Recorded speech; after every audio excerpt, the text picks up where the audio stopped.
È stata presentata nella giornata odierna l'edizione numero 34 del Palermo Ladies Open, il torneo che si svolgerà sui campi del Country Time Club di Palermo dal 15 al 23 luglio prossimi.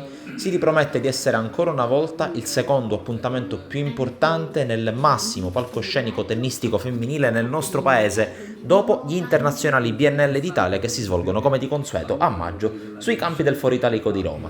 E proprio dal campo centrale della struttura capitolina arriva Dalila Spiteri, una delle testimonial d'eccezione del Palermo Ladies Open, affiancata come di consueto dal direttore Olivero Palma e dal presidente del circolo Giorgio Cammarata. Tanti nomi di spicco nella prossima edizione, su tutti quello della Russia Daria Kasatkina e dell'Ucraina di rientro dalla gravidanza Elina Svitolina, ex numero 3 del mondo.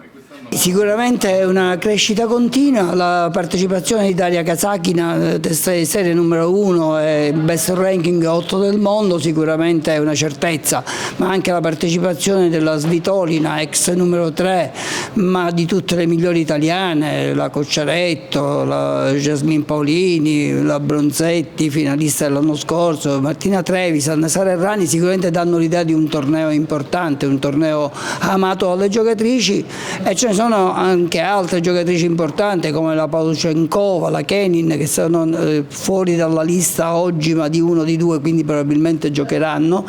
E sicuramente tutto questo è grazie alla nostra città, grazie al nostro torneo, ma soprattutto grazie al calore che noi riusciamo a trasmettere alle giocatrici e al pubblico che viene da tutto il mondo. Sicuramente oggi è un torneo parzialmente green, ma è il primo, credo, al mondo che di giorno si mantiene elettricamente con i pannelli solari.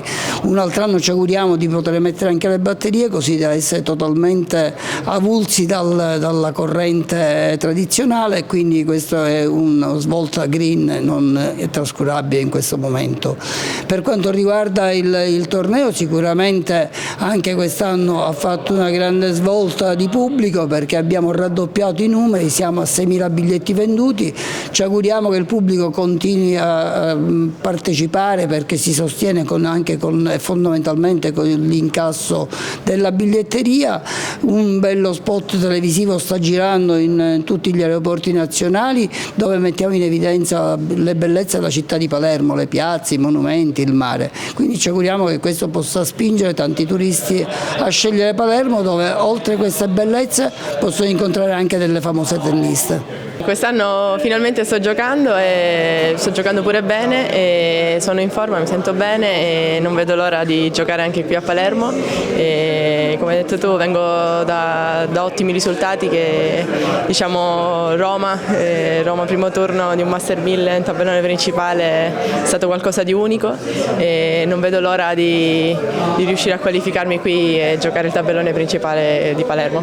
Sì, l'obiettivo è appunto quello di portare avanti il nome della Sicilia, e appunto per una siciliana giocare in Sicilia è qualcosa di unico e non vedo l'ora appunto di giocare.